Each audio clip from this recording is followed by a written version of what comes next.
گم چیزی که برای خودت در کار خریداری میکنی ای уже якум шакит میشه و انا همین توفایت تدا میتونه طرف شرکتی فابرلیک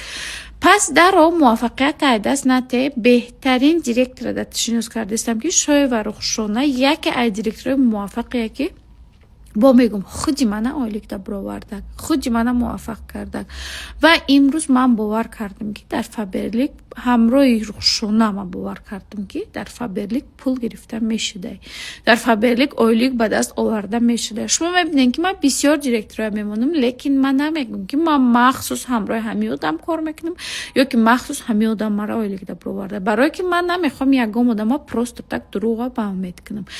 و رخشونه باشه همه انسانی که من قدش کار میکنم و همه انسانی که مرا آیلیک دا برآورده که ترم اگر خوی که پولای ناز به دست بیاری در نویس مخصوص رخشونه جان خودش قطعیت امروز کار میکنم